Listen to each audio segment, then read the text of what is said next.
Hi, I'm Lewis Smith. This is the online party booking video tutorial of how to set up your parties. So once you've signed in via the web link, you'll come to the admin homepage, and you want to click on the setup button down here. This has got a separate username and password that's different from the login, because it's where you actually configure all your parties, and whatever you change in here will actually change on your website. So let me just sign in quickly. So then just click on login. This will then bring you to the actual configuration page in the setup. So I'm just going to quickly scroll down, so you have a quick look at it. Like so. But we'll start at the top. So the first thing you'll need to do is actually start adding the parties in the configure party rates. As you can see, you've got a party type. So I'm just going to put example party. Like so. I'll make that a weekday. And then you've got the friendly name as well. I'm just going to put in a different one, like so. As you can see, we've got some already in the software below. You've got your party rate, so you can do this per child, or if you do private hires, you can put in a flat rate. So I'm just going to make it £12. Then you've got minimum children, and then your maximum children, and then you've got this button PVT. That means if it's private. So as you can see on these parties, it's the price, as you can see, for the hot food weekend party is per head. Now if we scroll on down, you can see in the midweek private hire it's £195, and then you've actually got the private tick. So you only tick that if you want it to be like a one-off payment flat rate. The same with private hire on Friday to Sundays and holidays. So mine isn't, so I'm going to leave that empty. And you've got the days of the week, Monday through to Sunday. And this is a weekday party, so I'm just going to add the days. That means it can be booked on those days. And then you've got act. Act is to make it active. So if you have any special parties, you can actually turn them on and off for people to book or not. So I'm going to make that active, and then I'm just going to press add. And also you can add a description if you want. So if I scroll down, that would have been added, as you can see.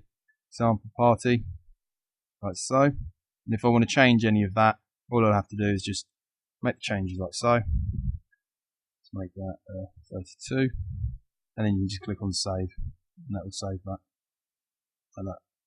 So once you've added all your parties, you have to move on down to the configure party times. As you can see, we've got it in a 24-hour clock. You can actually put in the time slots if you wish. You can put AM to the actual PM as well. So it really depends on how you want to structure that. So you'd add a time slot, like so. I'm just going to add, for example, another private hire.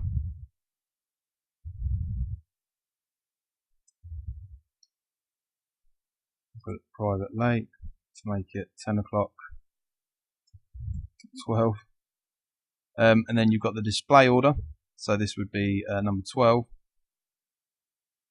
And then you want to make it, if you want to make it active, like so, and then you just click on add, and it place it on the list. You can edit these if you wish. So if I wanted to change this one here to say 5 o'clock, I can do that, and then you just click on save. That will update that. Like so. So you add all your time slots, and then you come on down to map party and timings. Now, if you remember at the very top, we've selected what days they can be booked on, like so, and we've added the time slots for each party. So it's entirely up to you how you do that. And then you've got the map party timing. So this is kind of placing the parties to each time slot. This takes a little while, so you want to go through each party, just adding each party to the time slot that you want people to be able to book. So I've got the hot food weekend party. I want to make sure all the time slots are available. So I'll just scroll down. So it's 11:30. So I put 12 on in, and just click on add. So, and then again, just keep doing that to all the parties. What I'll do is I'll just add some private hires. So private hire midweek, and then you'll notice in the time slots exactly the same as what you've put on. Put those private hires, so I can add those. You'd have to do this for all the parties. One more. So that's the midweek. So what I need to do is add the weekend ones as well.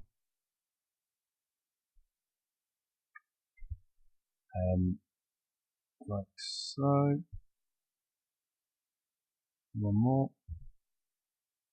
Like that. So that means that people are able to book a private hire midweek on that time, private hire midweek on that time, and then on the days allocated at the top here where you've allowed them to actually book on those certain days.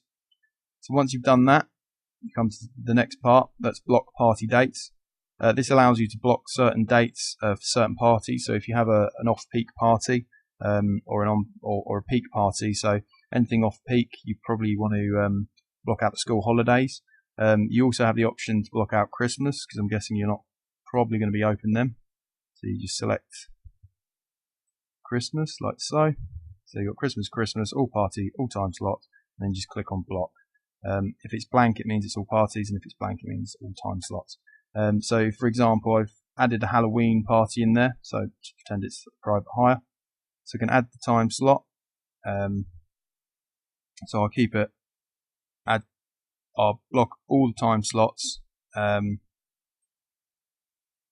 What I can do actually, I'll block all the time slots, and then what I'd need to do is I'd go from, say, the 1st, because that date's already passed, to the 31st, block that, so no, they can't book it before Halloween, and then I'll just block after Halloween, so 1st of November to go into next year, and then block.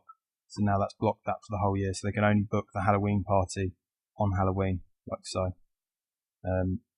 So that's how you block party dates. You might want to block Christmas, Easter, and New Year, unless you fancy working those days. So once you've done that, you've got the configure party extras. You have 2 upsell pages. We've got party bags, and sandwich platters, like so. You select the price. You can also let people add comments. So, for example, on sandwich platters and hot food and cold food, we've allowed them to add comments. So if they don't want certain food, etc. Showing the customer's booking, that shows actually in the customer's booking. And then if you want them active or not, and again, you can make the changes and just click on save. Scroll down again. We've got the configure discount. This allows you to actually create kind of early bird advanced bookings. So you just put in the time. I'll just do a 90-day one. Days in advance. Let's just put 15%, and again 90 days, and you just click on add, and it will add that to the list. The next part is your general settings. This is actually about deleting parties that aren't paid for or are only provisionals. So if auto delete, as you can see, is turned on, that means it will automatically delete a provisional party after 7 days. As you can see, 7 days. So if someone makes a provisional booking and they don't pay a deposit or anything, it will delete itself after 7 days, and that slot will become available. The next part is actually selecting deposit, how much you want the deposit. You can either have it as a percentage, as you see here, so that's 50%, or you can untick that, and that makes it a flat rate for the deposit. And then the max deposit allowed days, this is for if the deposit's paid, it will delete the actual party 2 days, 2 days before it will delete the party 2 days before the party is actually the actual party date, and then it also sends out letters 7 days in advance before the party date. So it says you've only paid the deposit, you want the full amount, and then it will, if it's not paid, then you can actually delete that as well, because you can put it in your terms and conditions. So that's your general settings, and then you got the email configuration. This allows you to actually customize your own emails, your confirmation bookings, etc. As you can see here, we just down here, you got provisional booking confirmation. You can select the different types. Confirmed booking confirmation, you'll see the actual email address changes. And you've got provisional book booking reminder, so that's sent out saying you've provisionally booked that, you still want it, and then a new customer notifications that gives out their email address and password as part of the database. So click back. What you can do in here at the top for each one, so you can select each one. If you leave it as default, all the parties will just have the default ones, but you can actually customize every single one of these just the way to the way you want it. You can also set who it's from as well, so as you can see I've just put parties at your center, and then you've also got this to option. It will be sent to the customer and to the email address that's in here, so you can actually get it sent to yourself, or you can get it sent to your staff, so you can just add your email so they know what's going on. And then you've got the subject heading of the email. Coming down again, you've got, this is the main area of the email, this bit here. And what you can do is you can actually use a code to actually place their name, their address, as you see, child's name, the child count, full party date, full party time, there. Now all these capital letters with 2 stars, and that's from code. So if we scroll down even more, what you can see down in this area here is there's actually code. So if you place in ** customer _ name **, that means it's going to place the customer's name, the customer's first and last name into the actual software. So as you can see, it would say customer's name, so it could be Joe Bloggs, and then it would take information from the customer's address number 1, and all that information is down here. So if you wanted to customize the email to say dear and then customer's name, then it would actually display that in the email, so it's a lot more personal. So that's the email section. That takes a little bit of getting used to, but once you've got your head around it, it's pretty simple and really effective. So that's the setup, and once you've done all that, what you'll need to do is just to make sure that you sign out, you just click on admin home, and that will bring you back to the admin home page, and then your configuration is complete. And then if anyone else tries to sign into the setup, they'd need the password like so. So thanks for listening, and I hope that helps.